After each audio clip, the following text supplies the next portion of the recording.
Qala Allah Ta'ala fil Qur'an Karim, "Wala tansawul fadla bainakum." Allah Subhanahu wa taala berfirman di dalam surat Al-Baqarah ayat 237 tentang bab suami istri.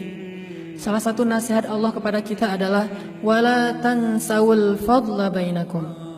Kalau kita ingin menjadi orang yang sabar dan baik kepada pasangan kita, tipsnya adalah wala tansawul fadla bainakum. Janganlah kalian melupakan kebaikan di antara kalian.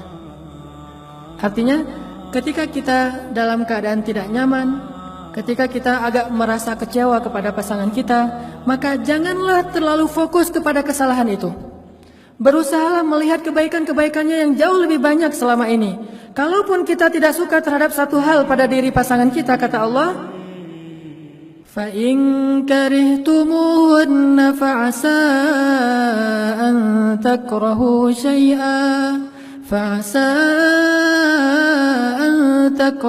شَيْئًا وَيَجْعَلَ اللَّهُ فِيهِ خَيْرًا كَثِيرًا.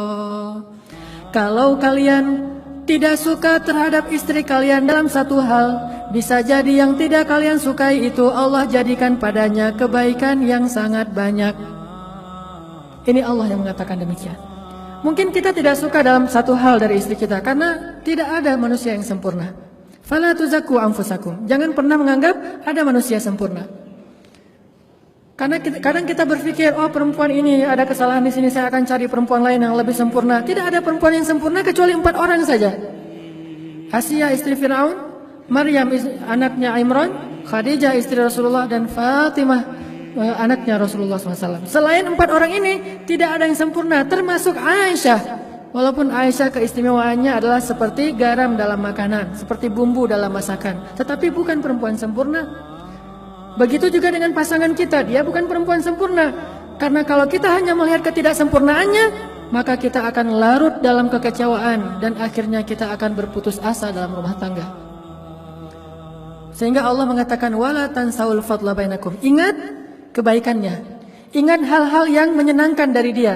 Ingat hal-hal yang luar biasa pada dirinya yang mungkin kamu tidak akan mendapatkan itu dari orang lain. Dengan demikian, insya Allah kita akan menjadi orang yang sabar. Dan terakhir, satu lagi tips, kalau kita punya masalah dengan pasangan kita, nasihati diri kita, jangan mencari nasihat untuk dia. Yang paling sering adalah, kalau kita punya masalah dengan pasangan kita, kita akan googling, kita akan browsing, kita akan tanya kepada seorang ustadz, nasihat untuk kita sampaikan kepada pasangan kita. Ini nggak fair. Harusnya kita googling, nasihat untuk diri kita sendiri. Kita browsing, nasihat untuk diri kita sendiri. Kita datang kepada seorang ustadz, ya ustadz, nasihati saya untuk menjadi suami yang baik, suami yang sabar. Bukan ya ustadz, tolong beri saya hadis-hadis tentang istri yang soleha.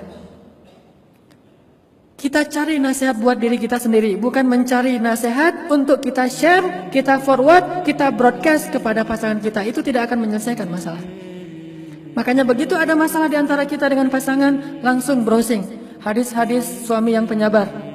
Langsung konsultasi dengan ustadz. Ustadz, ajarkan saya menjadi seorang suami yang penyabar, menahan amarah. Dengan demikian Allah akan melapangkan dada kita.